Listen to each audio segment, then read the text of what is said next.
Bismillahirrahmanirrahim. Assalamualaikum warahmatullahi wabarakatuh. Ya, giliran. Assalamualaikum warahmatullahi wabarakatuh. Dari pemohon satu, ya, mengawali penyampaian di siang hari ini, ada dua hal penting, ya, yang kami cermati dari pemeriksaan para ahli yang diajukan oleh pihak terkait. Pertama, kita simak apa reaksi Majelis Hakim, Prof. Arief Hidayat, ketika ada pendapat ahli yang menyatakan bahwa putusan Mahkamah Konstitusi itu seketika langsung harus dilaksanakan. Nah, Prof. Arief menyampaikan fakta, ya, kepada ahli Prof. Asrun, ya. Oh, yang kedua, Margarito Kamis. Kalau nggak Margarito Kamis, ke ahli sebelumnya, Prof. Asrun, ya. Oh, Prof. Asrun. Dari keterangan ahlinya 03 di sidang sebelumnya, Pak Putu Arte, ya, diterangkan bahwa ketika ada putusan mahkamah tentang penggunaan EKTP, pemohonnya Bang Refli waktu itu, ternyata KPU pada malam hari itu mengubah PKPU-nya sebelum melaksanakan membolehkan pemilih dengan menggunakan KTP. Itu terklarifikasi. Jadi ketika sekarang KPU menerima pendaftaran bakal pasangan calon dengan belum mengubah PKPU, nah, kami meyakini itu suatu pelanggaran yang dari pernyataan Prof. Arief itu sebagai sesuatu yang terkonfirmasi. Kemudian yang kedua, ketika para ahli menyatakan bahwa ini perselisihan hasil yang bukan menjadi kewenangan MK apabila manakala permohonan pemohon berbicara soal pelanggaran-pelanggaran kualitatif. Satu kata kunci dari Prof. Aldi yang menyatakan bahwa lihat halaman 1940 tentang menimbangnya hakim terhadap persyaratan Pak Ma'ruf Amin.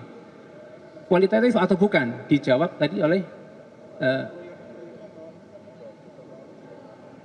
lawyernya waktu lawan Ma'ruf Amin itu Bambang Wijoyanto.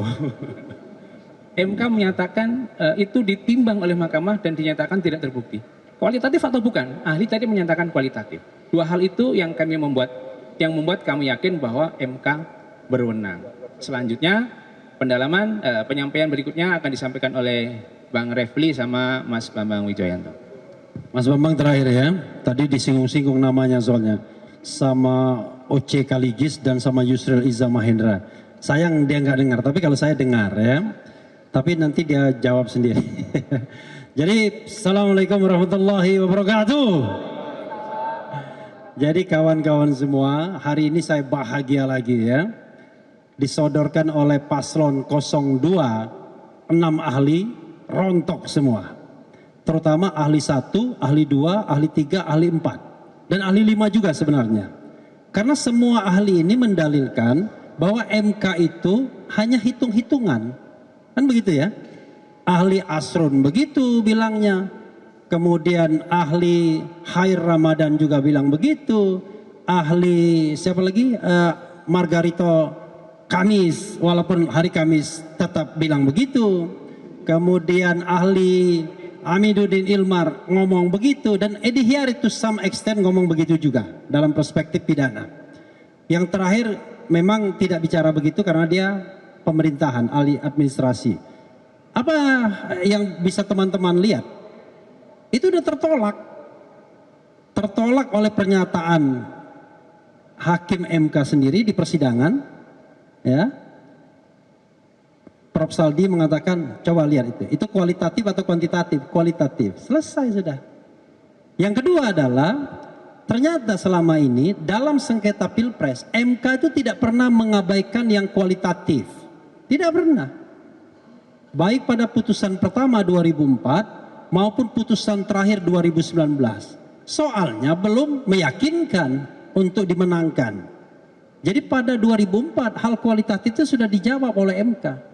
Jadi MK tidak terhalang untuk menyidangkan hal-hal yang sifatnya kualitatif kalau itu berkaitan dengan prinsip-prinsip pemilu yang luber dan jurdil. Pada 2019, MK menjawab komplain tentang Ma'ruf Amin yang sifatnya kualitatif. Makanya saya katakan dari 6 ahli ini sia-sia. Mudah-mudahan 6 ahli itu tidak dimarahi oleh paslon 02 ya. Karena ternyata tidak meyakinkan. Dan tidak meyakinkannya tadi terlihat kan dari lawyer-lawyernya nggak ada mention ahli, ya kan? Yang di mention cuma wah kami membuat dalil-dalil dan lain sebagainya. Jadi mentionnya hari pertama saja, tapi tidak yang current terakhir ini. Nah itu menunjukkan mereka sendiri nggak happy dengan keterangan ahli yang ada. Ya, nah mudah-mudahan ini pertanda baik. Apalagi tadi MK mengatakan ada putusan MK yang self executing, tapi yang ada yang non self executing. Jadi tidak semua putusan MK itu harus berlaku dengan sendirinya. Karena kalau dalam putusan yang terkait dengan penetapan, itu bukan putusan Gibran sesungguhnya, ini kan putusan yang sifatnya umum.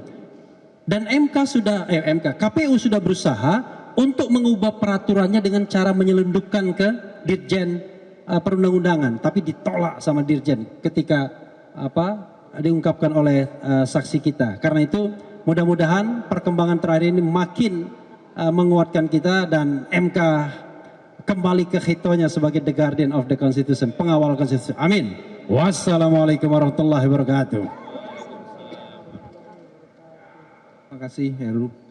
Ada beberapa hal yang menarik. Mari kita bicara konten, jangan bicara gimmick. Karena yang diperlukan adalah perdebatan gagasan dan membangun argumen.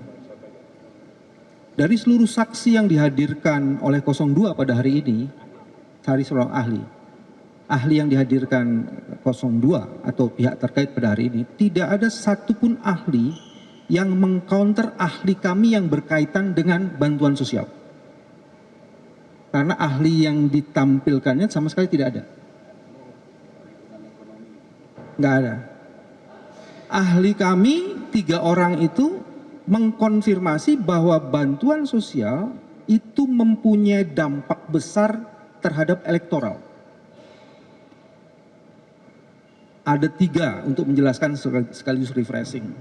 1, bila dilacak bantuan sosial Januari 2023 dan Januari 2024, ada perbedaan 400%.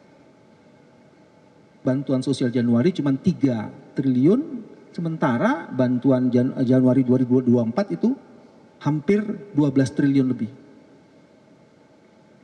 Yang kedua, ada beras yang dibeli dengan alasan bantuan ad hoc karena El Nino, kebutuhannya cuma 600.000 ton. Tapi yang diimpor itu 3 juta ton. Jadi lebih dari 500%. Dan dalam sepanjang sejarah menurut ahli Faisal Basri, harga beras pada saat itu harga beras tertinggi di Indonesia. Di atas 20.000 atau 20.000. Itu argumen yang kedua.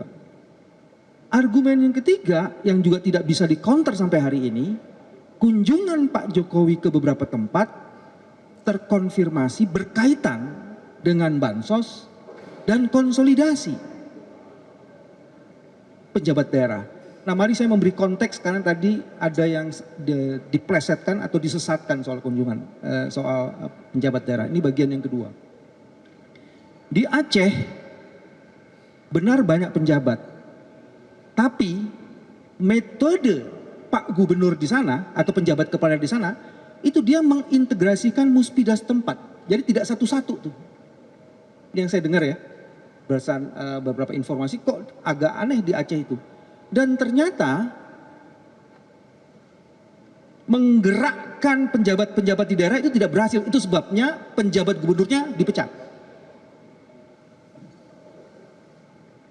Itu yang terjadi. Mari kita bandingkan dengan DKI. DKI sampai saat ini tidak ada satu statement pun yang bisa mengcounter fakta yang kami ungkapkan di pengadilan bahwa penjabat DKI itu juga melakukan kecurangan dalam tanda petik karena memberikan bantuan sosial dengan goodie bag yang ada tanda calonnya. Jadi kami meyakini kalau saja penjabat di DKI itu tidak melakukan kegiatan-kegiatan yang melanggar, maka kemungkinan besar akan berbeda hasilnya. Itu contohnya. Nah, tidak pernah itu dibantah. Bansos di depan istana tidak pernah ada yang bantah. Jadi kalau dari dua hal ini saja, maka terkonfirmasi dalil kami nomor 1, nomor 4, 5, 6, 7. Jadi sekarang kita mainnya main dalil, jangan lapangan sepak bola digeser ke sini gitu kan. Karena ada orang yang nggak paham soal konstitusi terus geser-geser main sepak bola ada 10-0, 20-0. Udahlah, jangan bikin gimmick-gimmick itu iya. Itu kekanak-kanakan banget. Oke, sekarang saya ngomong ahli. Tadi Refli sudah. Ini biar untuk gimmick ini yang di ahli. Mari kita lihat ahli. Teman-teman coba lihat deh. Ahli pertama sampai keempat lucu-lucu. Ahlinya lucu-lucu. Pak Margarito yang pertama, Pak Asrun ditegur, saya menggunakan istilah ditegur, karena berbagai argumen yang dikemukakannya itu old fashion argumen yang sudah rejected, yang udah nggak kepake. Dan yang mulia Hakim Arief itu menjelaskan itu. Begitupun Pak Margarito lebih ngeri lagi. Seluruh judicial activism yang dilakukan oleh MK yang mencoba menegakkan substansial justice, dikatakan oleh dia itu keliru. Gila banget ini Margarito di depan hakim, menurut saya keliru.